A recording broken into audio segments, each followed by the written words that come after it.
इस वजह से मैं वीडियो भी ऑफ कर देता हूँ और रिकॉर्डिंग भी, तो ताकि आपकी आवाज आपको सही तरह से पहुंच जाए। सर जी ये हाँ, तो आप रिकॉर्ड कर लिया करें ना।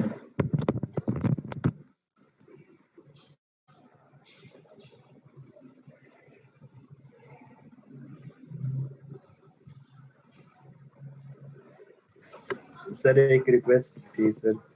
हाँ sir classes sir time table के मुताबिक होनी चाहिए सर, फिर ताकि हम नमाज भी पढ़ सकें सर।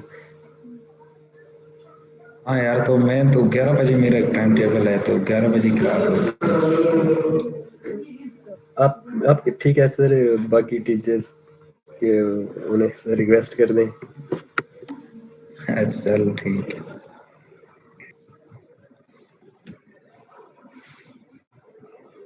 चलें, अब मैं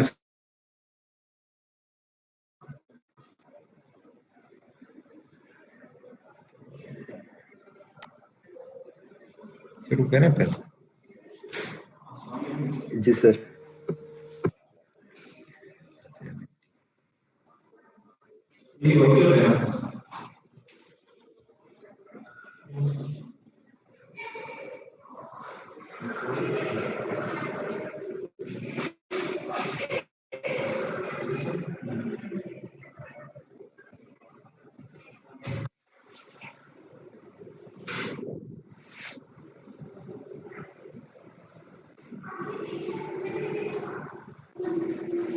ये बस मैं शुरू कर रहा हूँ।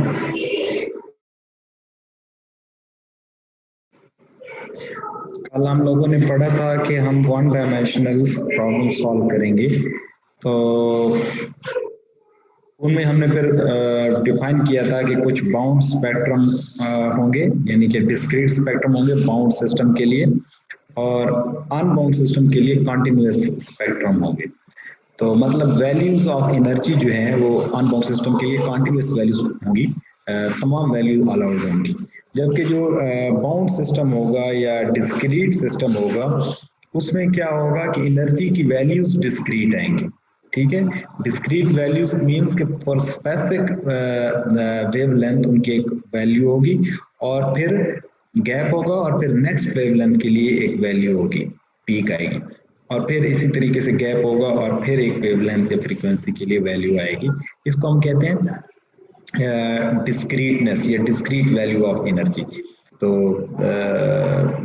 ये मैंने आपको अक्सर पहले भी शायद एग्जांपल दी हुई हो कि अगर हमारे पास कुछ काउंटेबल नंबर ऑफ स्टेप्स हों किसी चीज के लिए, तो उसको हम डिस्क्रीट कहते हैं।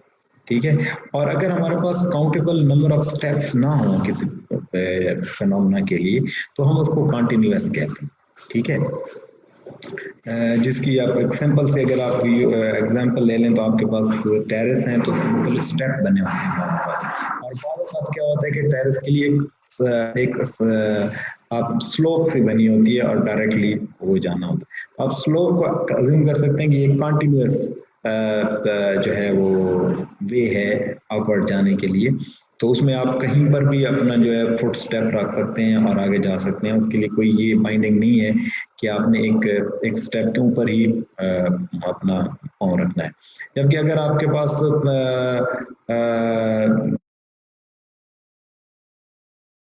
वाइज बना होता है, तो उसमें आपके पास आप बाउंड होते हैं कि आप या तो नीचे वाले स्टेप पर पाँव रखें या उससे ऊपर वाले पर, उनके दरमियान में आप नहीं रख सकते। बिल्कुल इसी तरीके से डिस्क्रीट सिस्टम्स के अंदर क्या होता है कि फॉर एग्जांपल दो वेवलेंथ्स हैं, ठीक है, तो एक लैम्डा 1 है, एक लैम्डा 2 है, तो इनके दरमियान कोई वैल्यू ऑफ एनर्जी एग्जिस्ट नहीं कर सकती, या लैम्डा 1 पर वैल्यू होगी या लैम्डा 2 के ऊपर होगी। इस चीज को हम डिस्क्रीटनेस कहते हैं। ठीक है ना, तो हम आगे देखते हैं कि बाउंड सिस्टम को जब हम पढ़ेंगे, तो उसमें हम देखेंगे कि कैसे इसमें डिस्क्रीट वैल्यूज ऑफ एनर्जीज आती हैं।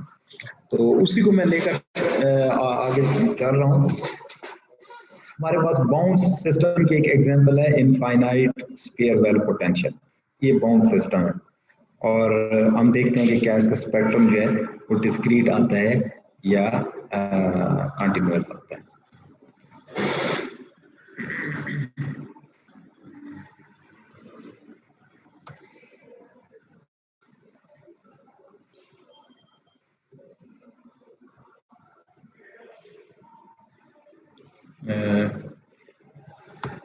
एक सेकेंड जस्ट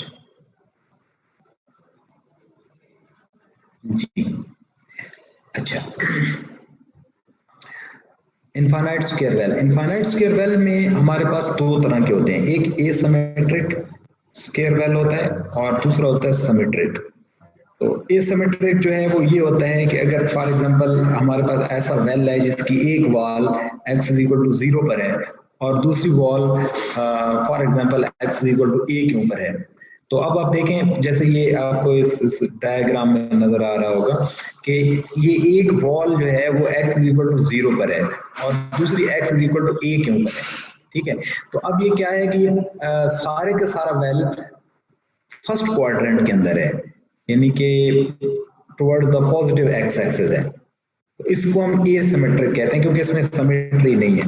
लेकिन अगर हम फॉर एग्जांपल इस वॉल, ये वाली जो वॉल है, ये वाली, इसको मैं खत्म कर दूं, ठीक है, फॉर एग्जांपल ये वाली जो वॉल है इसको मैं खत्म कर देता हूँ, ठीक है, और इसको खत्म करके मैं ये वाली वॉल यहाँ पर ड्रॉ कर देता हूँ। लेट्स सपोज मैं यहाँ पे ड्रॉ कर देता हूँ, सॉरी मैं इस वॉल को खत्म कर देता हूँ, इसको ये वाली, और इसको जो है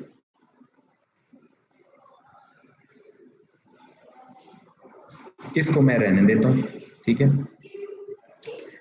तो फिर क्या होगा कि ये x इक्वल टू माइनस ए के ऊपर है, ठीक है, ये x इक्वल टू प्लस ए के ऊपर है, तो ये एक सिमेट्री बन जाएगी, ठीक है। अगर आप इसको खत्म कर देते हैं, ठीक है, तो ये प्लस ए के ऊपर है, ये माइनस ए के ऊपर, तो ये एक सिमेट्री बन जाएगी प्लस ए एंड माइनस ए की, तो इसको हम कहेंगे सिमेट्रिक पोटेंशियल वेल, ठीक है। सो यहाँ पर जो है ये हमारे पास एसिमेट्रिक है, इस केस में हम इसी को फिलहाल स्टडी कर रहे हैं, यानी एक वॉल 0 के ऊपर है, दूसरी वॉल जो है वो हमारे पास ए के ऊपर है, ठीक है। एसिमेट्रिक पोटेंशियल वेल हम इसको कहते हैं, जिनके नॉट सिमेट्रिक। अच्छा, इसमें ये जो एक्सेस है, इसको जैसे आपको पता है एक्स एक्सेस है, एक्स एक्सेस के ऊपर पोजीशन वेरी कर रही है पार्टिकल्स, और ये हमारे पास क्या है, ये वाई एक्सेस है, ठीक है। वाई एक्सेस पर क्या है, हमारे पास पोटेंशियल एनर्जी वेरी कर रही है, वी फंक्शन ऑफ एक्स। आवाज तो सही आ रही है ना आप लोगों को? जी सर। अच्छा, तो आवाज का मसला हो तो मुझे बता दीजिएगा, ठीक है ना। तो ये हमारे पास क्या है, ये हमारे पास पोटेंशियल एनर्जी है। तो एक हमारे पास ball x is equal to 0 के ऊपर है, ये बॉल है, और एक बॉल जो है वो हमारे पास x is equal to a पर है। इसको हम कहते हैं पोटेंशियल एनर्जी वॉल्स, ठीक है ना, यानी कि पोटेंशियल एनर्जी की ये दो वॉल्स जो हैं, इनके दरमियान हमारा पार्टिकल कहीं पर ट्रैप हुआ है, ठीक है। जिस तरह से मैं आपको सिंपल एग्जांपल दूं एक एटम की, तो एटम में क्या होता है कि एक न्यूक्लियस होता है और उसके बाहर क्या होते हैं, इलेक्ट्रॉन्स होते हैं। तो अब न्यूक्लियस का एक पॉजिटिव पोटेंशियल होता है, इलेक्ट्रोस्टैटिक पोटेंशियल, उस पोटेंशियल से बाउंड होते हैं इलेक्ट्रॉन्स, यानी वो जो पॉजिटिव अट्रैक्शन है वो इलेक्ट्रॉन्स को एक खास रीजन से बाहर नहीं जाने देती, ठीक है। तो वो बेसिकली आप उसको एक पोटेंशियल वेल के तौर पर अज्यूम कर सकते हैं कि ये एक ऐसा वेल है, एक कुआं है जिसके अंदर कोई पार्टिकल है, ठीक है, वो उससे बाहर नहीं जा सकता। तो ये एक एटॉमिक सिस्टम की अगर बाउंड एटम है तो वो आपको एक एग्जांपल है पोटेंशियल वेल की। अब जितना उसका पोटेंशियल स्ट्रॉन्ग होगा, यानी कि जितनी वैल्यू पोटेंशियल की ज्यादा होगी, तो उतना ज्यादा पार्टिकल बाउंड हो जाएगा, पार्टिकल उससे बाहर नहीं निकल सकेगा। अगर आपको मैं दूसरी क्लासिकल की एग्जांपल दूं, सिंपल सी एक डेली लाइफ की एग्जांपल, तो उसमें आप ये देख लें कि अगर फॉर एग्जांपल आपके पास एक रूम है, ठीक है, और उसकी सपोज के छत नहीं है, ठीक है, सिर्फ वॉल्स हैं, ठीक। अब इसके अंदर एक अब वॉल जो है उसको कुछ मूवमेंट देकर बाउंस करके आप छोड़ देते हैं, तो वो टू एंड फ्रो मूव कर रही है फॉर एग्जांपल, या अप एंड डाउन मूव कर रही है फ्लोर के ऊपर। तो अब इस रूम की, जिसकी मैं आपको एग्जांपल दे रहा हूँ, इसकी वॉल अगर बहुत ज्यादा हाइट के ऊपर है तो उस वॉल के लिए डिफिकल्ट होगा इस इन वॉल्स को क्रॉस करके बाहर आना। ठीक है, तो अगर वॉल्स रूम की बहुत छोटी हैं, ठीक है, तो फिर इजी होगा वॉल के लिए कि वो बाहर चली जाए। तो अब इस वेल की डेप्थ आप बढ़ाते चले जाएंगे, यानी वॉल्स को इंक्रीज करते चले जाएंगे, तो अल्टीमेटली एक ऐसी सिचुएशन आ जाएगी कि इस वॉल के लिए इन वॉल्स को क्रॉस करना इम्पॉसिबल हो जाएगा। ठीक है, तो ऐसी ही सिचुएशन इस पोटेंशियल वेल के अंदर है। इसमें ये जो वॉल्स है ना, ये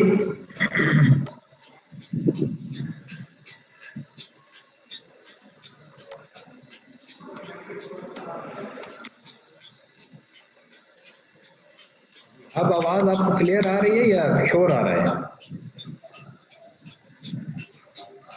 सर बहुत ज्यादा शोर आ रहा है।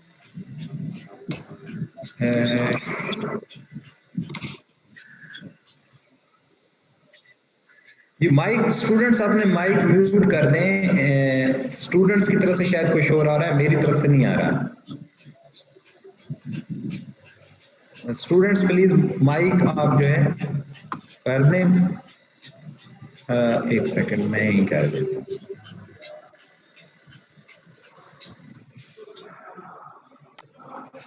जी जी, अब आवाज आ रही है? कोई एक स्टूडेंट बताए। जी सर आपकी आवाज बिल्कुल ठीक आ रही थी, वो समी का माइक ऑन था इसलिए फिर सर मसला बन गया था। अच्छा, अब ठीक आ रही है आवाज? जी सर, अब बिल्कुल ठीक आ रही है सर। चलिए अब सब म्यूट कर लें और सुने। अच्छा, तो हम यहाँ पर थे, मैं आपको एग्जांपल से समझाने की कोशिश कर रहा था कि अगर आपकी जो एक रूम है और उसके अंदर कोई बॉल आप बाउंस कर रहे हैं और उस रूम की बॉल को आप बहुत ज्यादा हाइट पर ले जाते हैं, तो अब इस बॉल के लिए इम्पॉसिबल होगा कि वो उन वॉल्स को क्रॉस करके बाहर जा सके। तो आप इसको कह सकते हैं कि एक एग्जाम्पल है आपके पास पोटेंशियल वेल की। अब यहाँ पर इस डायग्राम में आप देखें कि ये बॉल जो है, इसके ऊपर मैंने लिखा हुआ है इन्फिनिटी, यानी ये इनफाइनाइट लेंथ की बॉल है। ठीक है, तो ये बहुत हाइट है, इनफाइनाइट, और इस तरफ x = a पर वाली ये वाली बॉल भी इनफाइनाइट पर है। तो अब अगर कोई पार्टिकल है, ठीक है, सपोज कोई पार्टिकल है, यहाँ पर कोई पार्टिकल है, सपोज इस पार्टिकल ने अगर मूव करना है, ठीक है, तो अब इस पार्टिकल को यहाँ से क्लाइंब करने के लिए इनफाइनाइट एनर्जी चाहिए, क्योंकि वॉल की हाइट इनफाइनाइट है। अगर पार्टिकल की एनर्जी इनफाइनाइट या उससे ज्यादा है तभी पॉसिबल है कि ये बाहर आएगा, अदरवाइज ये सारी जो अपनी लाइफ है वो इन दो वॉल्स के दरमियान ट्रैप्ड रहेगा, क्योंकि इन दोनों वॉल्स की जो हाइट है वो इनफाइनाइट है। अब इस इनफाइनाइट हाइट को क्लाइंब करने के लिए इनफाइनाइट एनर्जी चाहिए, जो कि पॉसिबल नहीं है। ठीक है, तो इसलिए हम कहते हैं कि ये इनफाइनाइट स्क्वायर वेल है। ठीक, इनफाइनाइट इस वजह से है क्योंकि इसकी वॉल्स की जो हाइट है वो इनफाइनाइट है, और एसिमेट्रिक के साथ है, एसिमेट्रिक इनफाइनाइट स्क्वायर वेल इसको हम कहते हैं, या स्क्वायर वेल भी कह देते हैं। एसिमेट्रिक इनफाइनाइट मैंने ऊपर लिखा हुआ इनफाइनाइट स्क्वायर वेल। तो एसिमेट्रिक का मैंने आपको बता दिया कि क्योंकि ये एक्सिस की एक तरफ है, ओरिजिन से सपोज राइटवर्ड है, तो ये हमारे पास एसिमेट्रिक होगा। अगर इसका आधा पोर्शन राइटवर्ड और आधा लेफ्टवर्ड होता तो फिर ये सिमेट्रिक होता। और दूसरा इनफाइनाइट इस वजह से है क्योंकि इसकी जो वॉल्स हैं वो इनफाइनाइट लेंथ की हैं, ये दोनों वॉल्स। ठीक, अच्छा, अब हमने क्या करना है कि हमने इस इनफाइनाइट स्क्वायर वेल के प्रॉब्लम के ऊपर श्रोडिंगर इक्वेशन को अप्लाई करना है और हमें कैलकुलेट करना है इसका वेव फंक्शन और इसकी एनर्जी। कोई भी प्रॉब्लम जब आप क्वांटम मैकेनिक्स में सॉल्व करते हैं तो आप जिस तरीके से क्लासिकल में न्यूटन सेकंड लॉ से स्टार्ट करते हैं, क्वांटम में आप श्रोडिंगर इक्वेशन से स्टार्ट करते हैं। ठीक, और श्रोडिंगर इक्वेशन को स्टार्ट करने के लिए मैंने कल आपसे डिस्कस किया था कि हमें potential energy of the system required होती है, और वो हर सिस्टम के लिए पोटेंशियल एनर्जी वेरी करती है। फॉर एग्जांपल, अगर वो चार्ज पार्टिकल का सिस्टम है, तो उसमें क्या होगा, इलेक्ट्रोस्टैटिक पोटेंशियल एनर्जी होगी। अगर फॉर एग्जांपल न्यूट्रल ऑब्जेक्ट्स का कोई सिस्टम है तो उसमें क्या होगी, हो सकता है ग्रेविटेशनल पोटेंशियल एनर्जी हो, ठीक है। इसी तरीके से अगर हमने कोई एक्सटर्नल पोटेंशियल एनर्जी जनरेट की हुई है आर्टिफिशियली, तो वो उसकी जो भी नेचर होगी वो उस तरह की पोटेंशियल एनर्जी होगी। बहरहाल हमें इससे फर्क नहीं है कि पोटेंशियल एनर्जी की नेचर क्या होगी, हम एक जनरली उसको देखते हैं कि वैल्यू इसकी क्या होगी और हम कैसे उसको इंसर्ट करेंगे श्रोडिंगर इक्वेशन के अंदर, और फिर हम वेव फंक्शन निकालेंगे और एनर्जी निकालेंगे। तो पहले मैं देखता हूँ कि ये सपोज ये वाला रीजन, इस रीजन को आप गौर करें, ये वाला रीजन क्या है, ये रीजन है 0 से लेकर माइनस इंफिनिटी तक, ठीक है। यानी यहाँ पर जो भी वैल्यू होगी x इज लेस देन 0 है, नहीं negative values, negative x axis की तरफ क्या होता है, x इज लेस देन 0 होता है, -1 हो सकता है, -2 हो सकता है, -3, -4 अप टू माइनस इंफिनिटी। ये वाला जो रीजन 1 है x is less than 0 region कहलाता है। एक रीजन हमारे पास 0 से लेकर a के दरमियान में है, ठीक है। एक वॉल जो a पर है, एक वॉल 0 पर है, तो 0 और a के दरमियान में एक रीजन है। उस रीजन को हम क्या कहते हैं, x इज ग्रेटर देन और इक्वल टू 0, यानी x 0 के इक्वल हो सकता है या इससे ग्रेटर हो सकता है, and x is less than और इक्वल टू a। तो ये जो दरमियान वाला रीजन है ना, ये वाला रीजन, ये वाला रीजन यहां से लेकर यहां तक, सॉरी यहां से लेकर यहां तक, ये वाला रीजन क्या कहलाएगा, ये कहलाएगा रीजन 2, और इसमें x इज ग्रेटर देन और इक्वल टू 0 होगा and x is less than और इक्वल टू a। और फिर अब यहाँ a से ऑनवर्ड राइट पर क्या वैल्यूज होंगी, a से बड़ी वैल्यूज होंगी, यानी a+1, a+2, a+3, तो ये हमारे पास x is greater than a region है। तो रीजन 1 जो है x is less than 0, region 2 हमारे पास x इज ग्रेटर देन और equal to 0 and less than और इक्वल टू a, और रीजन 3 हमारे पास क्या है, x is greater than a। तो ये 3 रीजन हम कंसिडर कर रहे हैं मुख्तलिफ। अब यहां पर आप देखें x इज लेस देन 0, इस रीजन में पोटेंशियल एनर्जी की वैल्यू क्या है, इस रीजन में पोटेंशियल एनर्जी की वैल्यू इनफिनिट है, ठीक है। यानी पार्टिकल को इनफाइनाइट एनर्जी चाहिए इस रीजन में दाखिल होने के लिए। अगर इनिशियली पार्टिकल यहाँ पर है तो इनफाइनाइट एनर्जी उसको चाहिए होगी, तब वो जाकर इस रीजन में आएगा। तो x is less than 0 region में पोटेंशियल एनर्जी इनफाइनाइट है। यहाँ पर अगर पार्टिकल, और अब ये याद रखना है कि हमारे पास ये जो सिस्टम है ये 1 डायमेंशनल है, ये भी आपने ख्याल रखना है, ठीक है ना। तो अब 1 डायमेंशनल है, तो फॉर एग्जांपल 0 और a के दरमियान 1 डायमेंशनल मोशन हो तो कैसे हो सकती है, यानी इस एक्सिस के ऊपर पार्टिकल ट्रेवल करे, और अगर इस एक्सिस के ऊपर ट्रेवल करता है यहाँ पर पार्टिकल, तो उसकी पोटेंशियल एनर्जी कितनी होगी, क्योंकि ये x एक्सिस पर है और x एक्सिस के ऊपर y की वैल्यू क्या होती है, वो 0 होती है। तो 0 to a के दरमियान आपके पास जो पोटेंशियल एनर्जी होगी वो क्या होगी, 0 से a के दरमियान पोटेंशियल एनर्जी 0 होगी, ठीक है। फिर अब इस रीजन अगर थर्ड में पार्टिकल में दाखिल होना है तो पार्टिकल को इस वॉल को क्लाइंब करना होगा, और इस वॉल को क्लाइंब करने के लिए उसको कितनी एनर्जी चाहिए, इनफाइनाइट वैल्यू ऑफ एनर्जी चाहिए। तो इसलिए रीजन 3 के अंदर भी हमारे पास एनर्जी जो है पोटेंशियल एनर्जी इनफाइनाइट है। तो ये बिलाल अपनी वीडियो ऑफ कर लें बिलाल। रीजन 1 में भी इनफाइनाइट, रीजन 2 में भी, रीजन 2 में 0 और रीजन 3 में फिर क्या है, इनफाइनाइट है पोटेंशियल एनर्जी। तो मैंने इसको मैथमेटिकली डिफाइन किया है नीचे। अब देखें ये v function of x is equal to plus infinity for region x is less than 0, यानी x इज लेस देन 0 जो रीजन है, रीजन 1 जिसको आपने कहा है पिक्चर के अंदर, वो उसमें क्या है, potential energy equal to infinite. और रीजन 2 जो है वो x इज ग्रेटर देन और इक्वल टू 0 और x इज लेस देन और इक्वल टू a, उसमें पोटेंशियल एनर्जी 0 है। और रीजन 3 जो है x is greater than a, उसमें हमारे पास पोटेंशियल एनर्जी जो है वो इनफाइनाइट है, ठीक। तो ये मैंने पोटेंशियल एनर्जी को मैथमेटिकली डिफाइन कर दिया।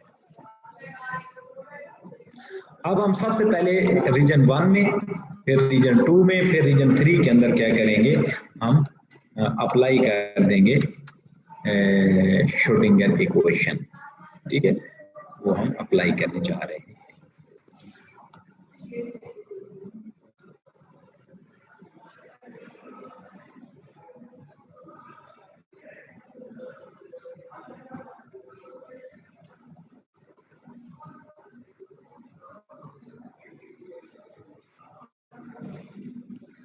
अच्छा,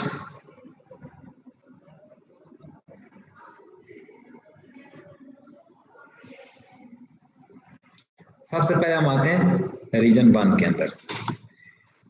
रीजन 1 के अंदर पोटेंशियल एनर्जी इनफाइनाइट है और हम इसके ऊपर श्रोडिंगर इक्वेशन अप्लाई करने जा रहे हैं। श्रोडिंगर इक्वेशन हमारे पास है H psi equal to E psi। तो H जो है वो क्या है, हैमिल्टोनियन है, psi जो है वेव फंक्शन है, E हमारे पास एनर्जी है और psi क्या है, अगेन वेव फंक्शन है। तो ये हमारे पास इक्वेशन क्या कहलाती है, श्रोडिंगर इक्वेशन कहलाती है। अब इसमें H जो है वो हैमिल्टोनियन है। हैमिल्टोनियन हमारे पास किसके इक्वल होता है, वो kinetic energy plus potential energy होता है। ये वाली जो टर्म है ये क्या है, ये काइनेटिक एनर्जी टर्म है, ये वाली टर्म, ये टर्म, ये काइनेटिक एनर्जी टर्म है और ये वाली क्या है, पोटेंशियल एनर्जी टर्म, ठीक है। तो अब अगर आप इसको डिराइव करना चाहें, आप चैप्टर 2 में जाके देख लें। जी ये हैंड रेज किया है इन्होंने, कोई क्वेश्चन है तो बताएं बेटा। जी क्वेश्चन है कोई?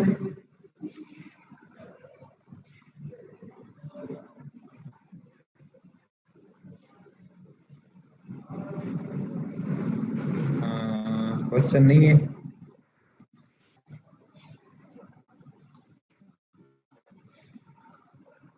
चले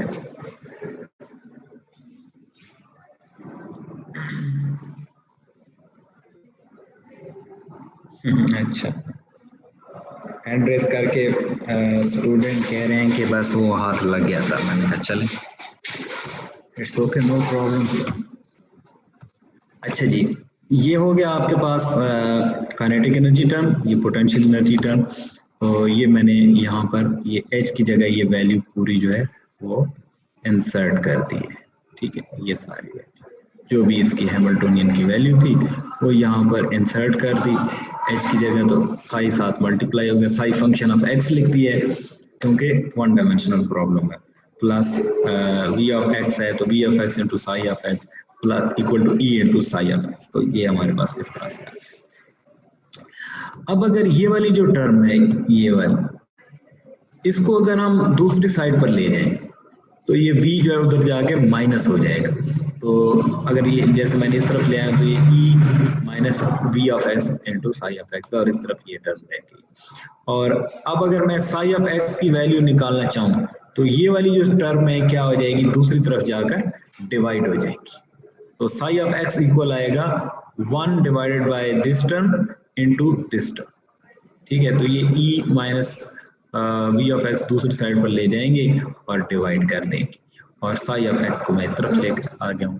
तो साई ऑफ x की ये वैल्यू मेरे पास आ गई है यहाँ से, इस इक्वेशन से ये वाली इक्वेशन ऐसे, जस्ट ये साई ऑफ x इस तरफ रखा है और इसको दूसरी तरफ जाकर डिवाइड कर दिया। अब इस इक्वेशन में देखें, मैं क्या कर रहा हूं कि इसमें जो पोटेंशियल एनर्जी की वैल्यू है ना, ये वैल्यू ये मैं पुट कर रहा हूं, ठीक है, क्योंकि ये अब मुझे नोन है पोटेंशियल एनर्जी की वैल्यू रीजन 1 के लिए।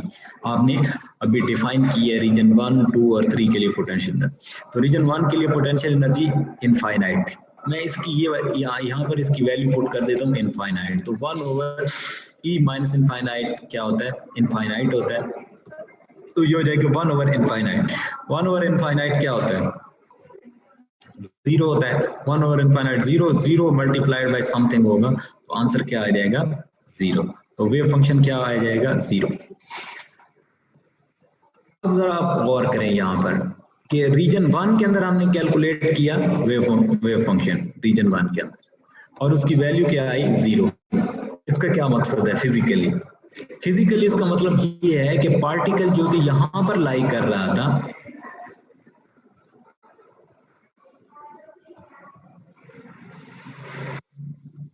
पार्टिकल जो यहां पर लाई कर रहा था इनिशियली, वो क्लाइंब करके इस रीजन में नहीं आ सकता है, तभी उसका वेव फंक्शन जीरो है। वेव फंक्शन का मतलब ये है कि उस पार्टिकल की यहां पर आने की प्रोबेबिलिटी जीरो है, ठीक है। तो इसलिए यहां पर जो है वेव फंक्शन, इस रीजन के अंदर वेव फंक्शन की वैल्यू क्या आ गई आपके पास, wave function equal to zero, क्योंकि यहाँ पर पार्टिकल के होने की प्रोबेबिलिटी हो ही नहीं सकती। ये वजह हमने श्रोडिंगर इक्वेशन ऑपरेट की और यहाँ पर हमारा वेव फंक्शन आ गया जीरो। अब हम वही श्रोडिंगर इक्वेशन इस रीजन में अप्लाई करते हैं, रीजन नंबर 2 के अंदर। यहाँ पर देखते हैं कि उसकी क्या वैल्यू आती है। चलते हैं, पहले इसमें याद रखना है कि रीजन 2 में पोटेंशियल एनर्जी जीरो है।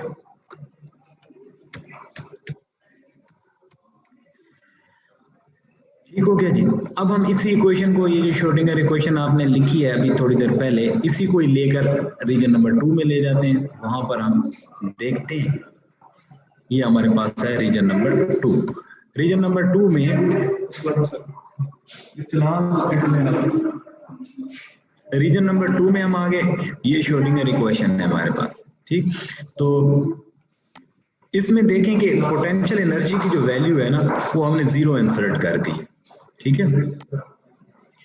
पोटेंशियल एनर्जी की वैल्यू क्योंकि रीजन 2 के अंदर जीरो है, तो हम इसमें जीरो पुट कर देते हैं, ठीक।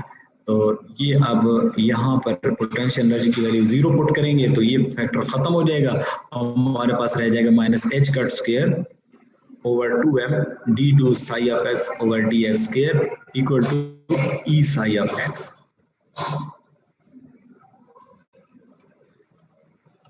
तो अब यहाँ पर ये वाला जो फैक्टर है ना, ये वाला, इसको अगर दूसरी साइड पर हम ले जाते हैं, इस साइड पर इक्वेशन की, तो इस तरफ सिर्फ ये बच जाएगी, ये वाली factor d2 psi of x over dx square. इसको हम दूसरी साइड पे ले जाएंगे ना, तो ये हो जाएगा 2m into e over h cut square. तो ये 2m e over h cut square into psi of x रह जाएगा, ठीक है ना। अच्छा, इक्वेशन हमारे पास ये रह गई d2 psi of x over dx square equal to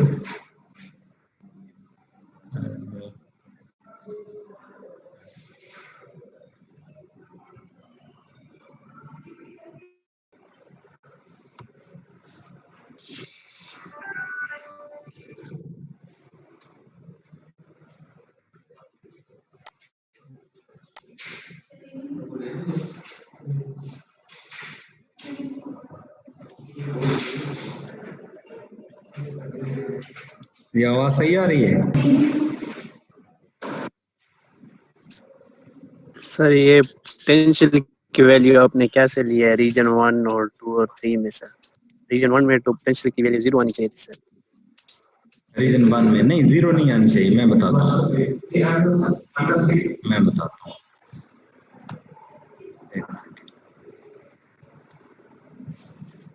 चलें, अब स्क्रीन शो हो रही है ना आपको?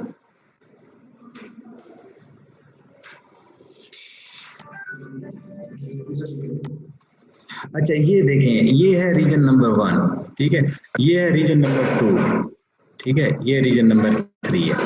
तो region particle initially suppose region number 2 के अंदर है यहाँ पर, ठीक है। ये पार्टिकल के इर्द गिर्द दो वॉल्स हैं जिनकी हाइट जो है वो इनफाइनाइट है, ठीक है। अब पार्टिकल के लिए इम्पॉसिबल है कि वो इन वॉल को क्लाइंब करके बाहर आए या इस वॉल को भी क्लाइंब करके इस तरफ आए, ठीक। तो अब पार्टिकल को इनफाइनाइट एनर्जी चाहिए होगी अगर वो इस रीजन में आना चाहे। तो इसका मतलब है कि यहाँ पर अगर पार्टिकल फॉर एग्जांपल आ गया है तो उसकी पोटेंशियल एनर्जी इनफाइनाइट हो, ठीक है।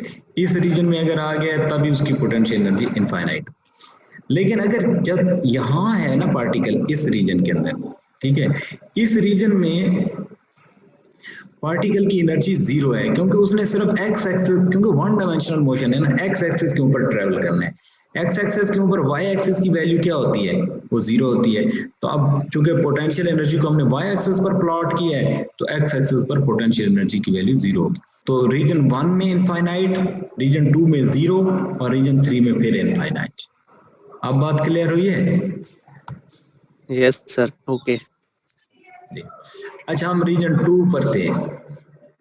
रीजन 2 में हम इक्वेशन को सॉल्व कर रहे थे। मैं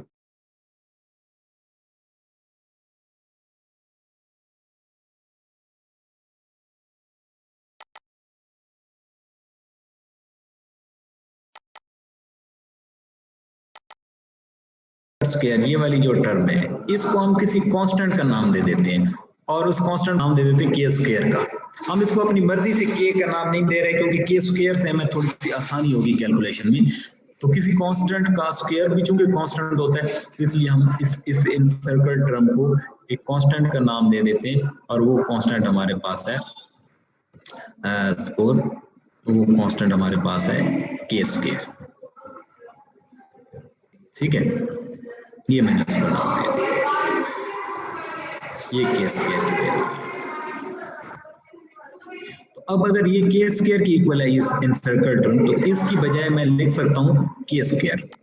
ठीक, तो मैंने इसकी जगह ये देखी के स्क्वायर लिख दिया यहाँ, बाकी सारी वही चीज है, सिर्फ इसकी जगह के स्क्वायर लिख। इधर अब देखेंगे तो माइनस के स्क्वायर होगा, माइनस के स्क्वायर को दूसरी साइड पर ले जाएंगे तो प्लस के स्क्वायर हो जाएगा। तो इक्वेशन मेरे पास बनेगी d2 psi over dx square plus k square psi of x equal to 0। जी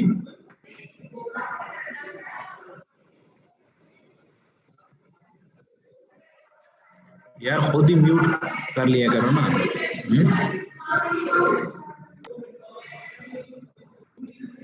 अच्छा,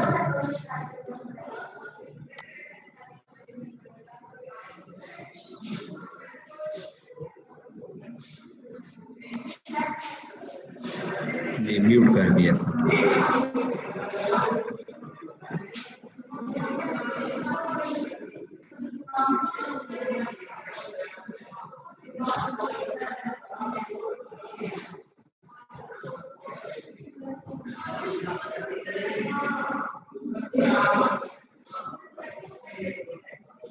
जी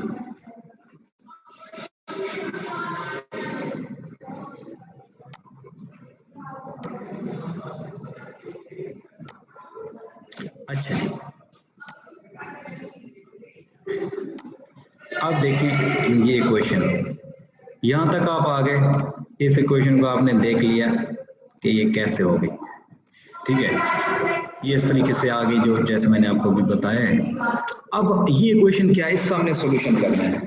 ये इक्वेशन हमारे पास सिंपल हार्मोनिक इक्वेशन की तरह है, जिस तरह हार्मोनिक ऑसिलेटर की इक्वेशन होती है ना, आपने सॉल्व की होगी क्लासिकल में।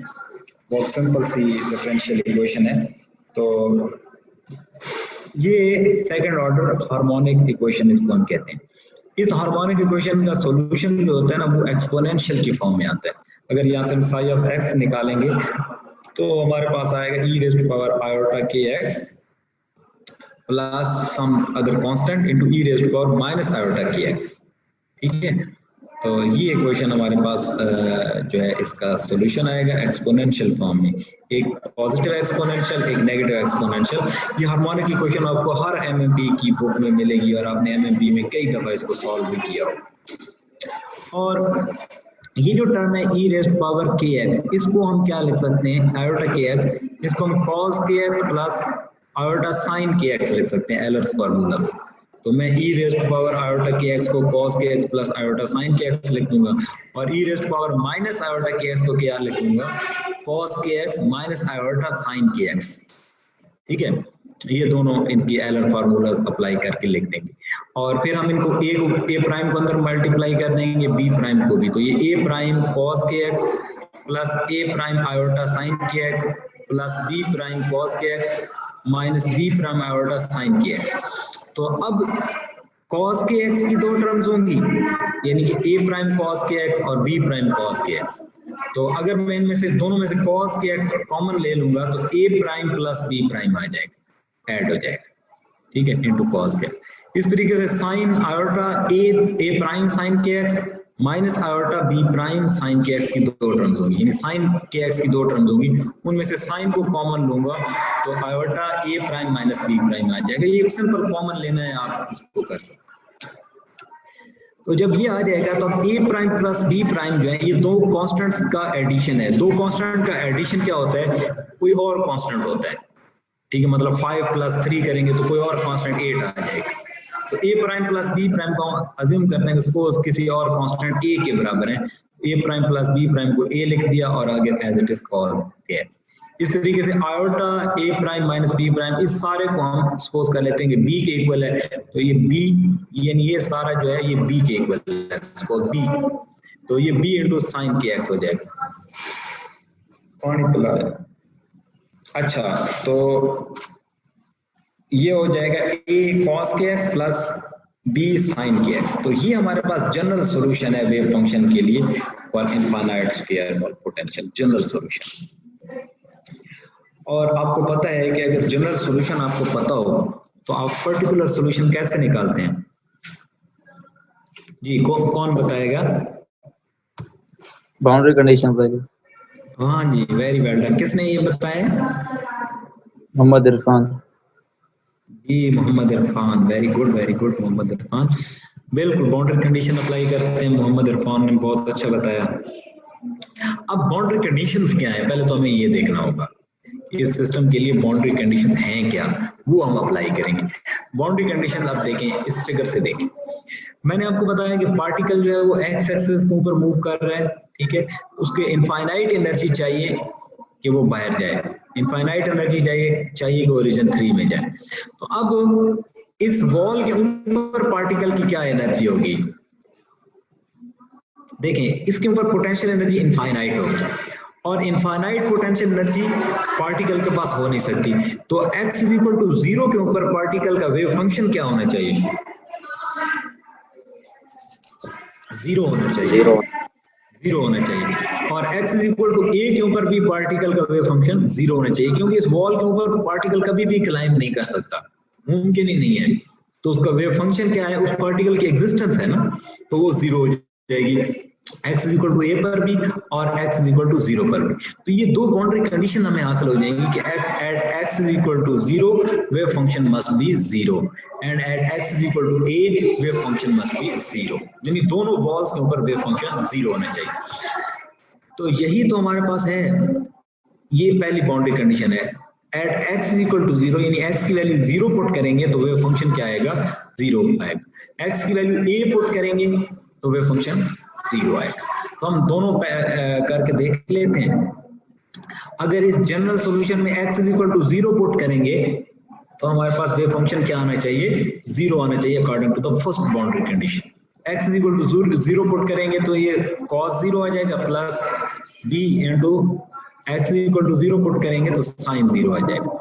तो psi at x = 0 = a cos 0 plus b sin 0, यानी x की वैल्यू हमने 0 पुट की है पहली बाउंड्री कंडीशन के तौर पर। तो अगर हम पुट कर लेते हैं तो cos 0 क्या होता है? 1 और sin 0 क्या होता है? 0। तो sin 0 मल्टीप्लाइड बाय b होगा तो 0 कर देगा b, और cos 0 क्या होता है?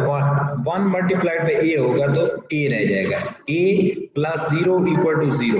तो इट मींस कि आपके पास जो a है वो क्या है? वो 0। तो पहली बाउंड्री कंडीशन हमें ये बताया कि जो a की वैल्यू है ना, a कांस्टेंट की, वो 0 है। अगर a की वैल्यू 0 है तो हम जनरल सॉल्यूशन में पुट कर देते हैं, a की वैल्यू 0 पुट की तो ये वाली जो टर्म होगी, ये वाली, ये क्या हो जाएगी? ये 0 हो जाएगी, क्योंकि a की value 0, a multiplied by something 0। अब हमारे पास वेव फंक्शन क्या रह जाएगा? हमारे पास वेव फंक्शन सिर्फ रह जाएगा b sin of kx। समझ में आ रही है ना बात? तो इस वजह से अब जो फंक्शन होगा वो होगा b sin of kx, क्योंकि a क्यों है, फर्स्ट बाउंड्री कंडीशन ने बताया है कि a कांस्टेंट 0। अब हम दूसरी बाउंड्री कंडीशन अप्लाई करते हैं। ये हमारे पास ये दूसरी बाउंड्री कंडीशन, सेकंड BC है, BC मींस बाउंड्री कंडीशन।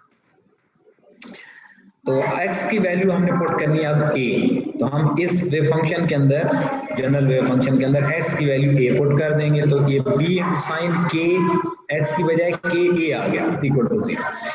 अब हमारे पास ये जो बी है ना वो जीरो नहीं हो सकता। क्यों नहीं हो सकता, कोई बता सकता है?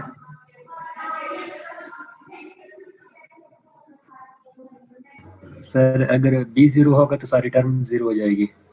हाँ, बी जीरो होगा ना तो पूरा वेव फंक्शन जीरो हो जाएगा। वेव फंक्शन जीरो होगा इसका मतलब ये है कि पार्टिकल एग्जिस्ट ही नहीं करता, और पार्टिकल एग्जिस्ट नहीं करता तो फिर हम स्टडी किसको कर रहे हैं? तो ये तो फिजिकली मुमकिन नहीं है, पार्टिकल एग्जिस्ट करता है, इसलिए बी जीरो नहीं हो सकता।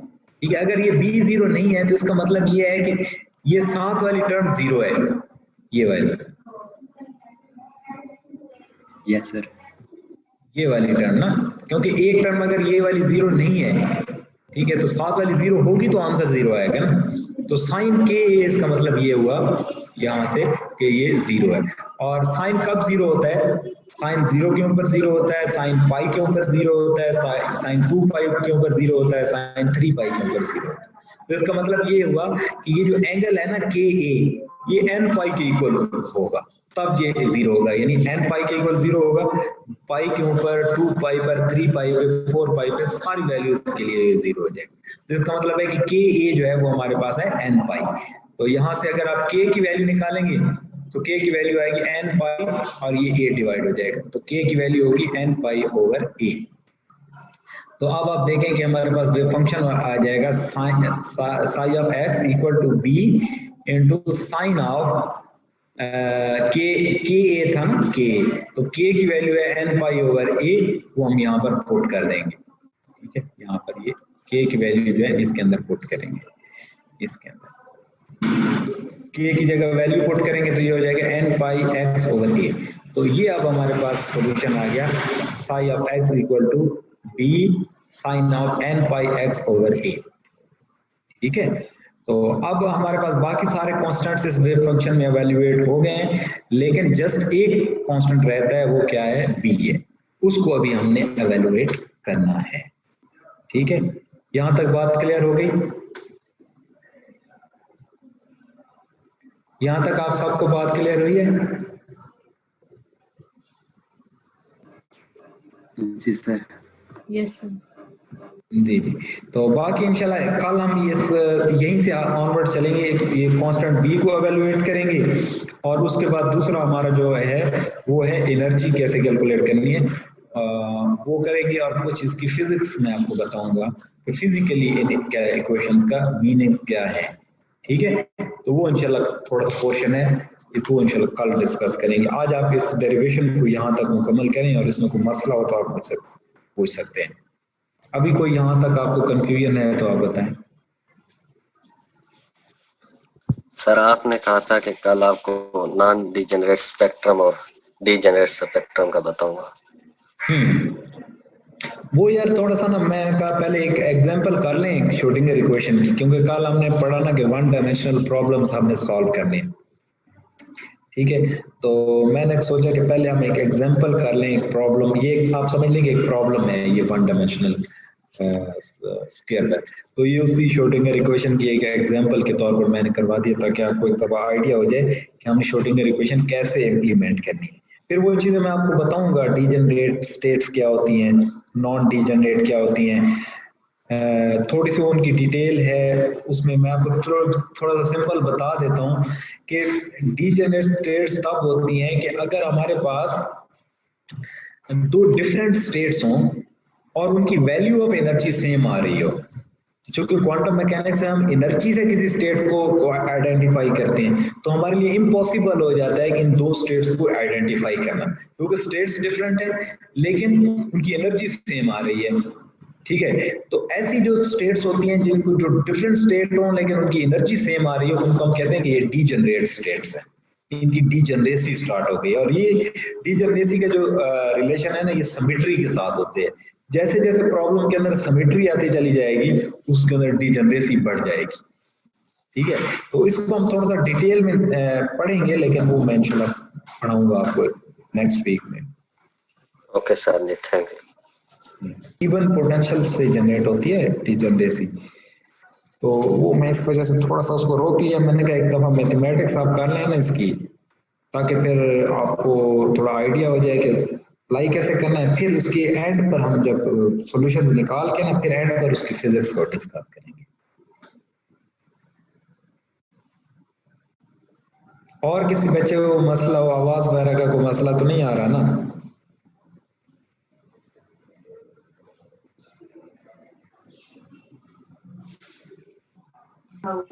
सर आज वाला टॉपिक तो सर फिर व्हाट्सएप कर